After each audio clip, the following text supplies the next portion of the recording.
What is up? Sick man here on the dirty stuff out on a Sunday night. It's going to be a quiet pod because there's people sleeping. It's going to be very silent. It's not going to be as hype, as loud as possible. I think Ed's nodding to agree with me here. This is just the purest international reporting of NBA games because everyone else in the US is like, this is midday, they're all fine and chilling. We're all getting ready to kip. Yeah.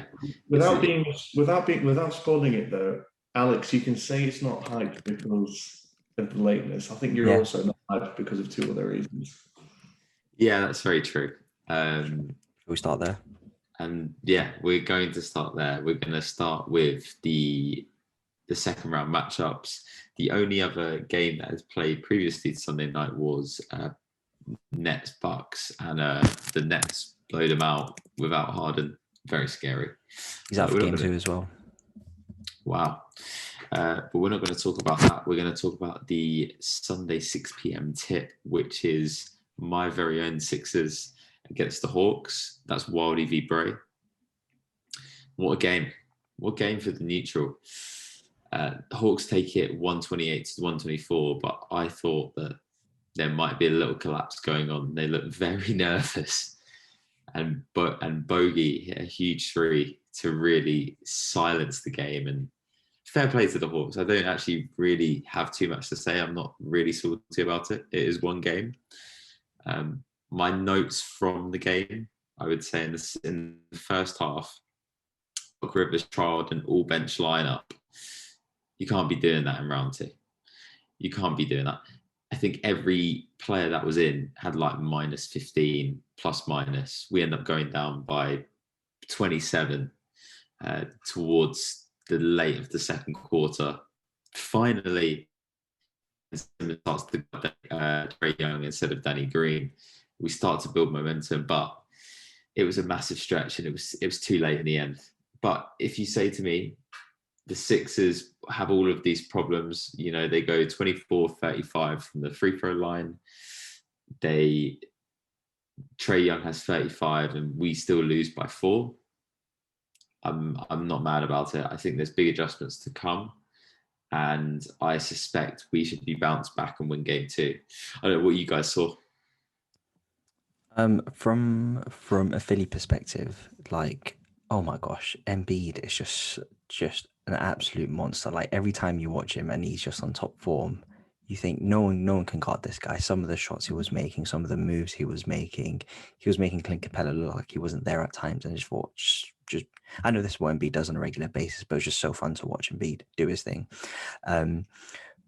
From Atlanta perspective, it's really interesting to see them obviously blitz Trae Young for a little bit, but then realizing, oh shit, if we do send an extra man at him, there's a guy open. So when we do blitz, we need to make sure we get it right. As like classic NFL, if you blitz, you need to get to the QB. If you blitz, you need to make sure there's a turnover. So they sent another man. They sent 2 men to blitz Trae Young at times. And that worked quite well because then Trae couldn't get the ball anywhere and there was literally no space. So it was interesting that they did that a couple of times. I thought, oh, that works quite nicely. But as you were saying, Alex, Atlanta were making their open shots, which is what you would love from an Atlanta perspective. But yeah, those were the couple of things that I found really interesting.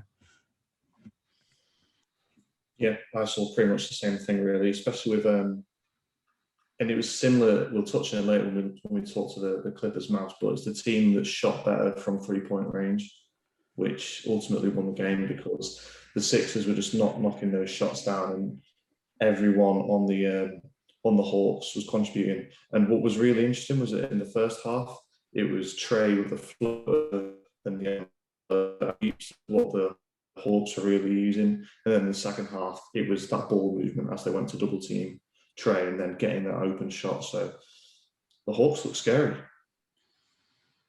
Yeah, and I think from also the Sixers standpoint, I'd like to see George Hill playing alongside Simmons and Embiid as a ball handler instead of him playing with Dwight. And I think that Korkmaz is going to play down the stretch if Danny Green doesn't have a good game. He provided a bit of a punch late in the game when they went on a run. You also mentioned the free throws. Like you unless it's Ben Simmons, you anticipate Philly are going to shoot better from the free throw line as well. I think when it's as close as it was down the stretch, you're hoping Philly would do better in that regard. So as you're saying, I do feel a little bit optimistic for Philly as well. But Atlanta got a lot of confidence from this game, a lot of confidence. Yeah, and the fact they were able to pull it out, they did look very nervous when we were picking up them up full court, but they still managed to win the game. That's gonna bode well for them. But me and Wildy are going to be watching the game 3 together live on Friday night. It'll be interesting. Nice. Yeah, man, I expect us to take game 2. That's all I've got to say. Yeah. So predictions for the rest of the series. So let me get the timestamp for this, just so I can make the Instagram video. What's the time? Go on. In all honesty, normally I would panic. I personally think it's been one game, and if Doc makes the right decisions, I think the Sixers can win in 6. Sixers in 6. You heard it here first. Yeah, they're going to win 5 of the next. Bearing in mind if Embiid doesn't go down.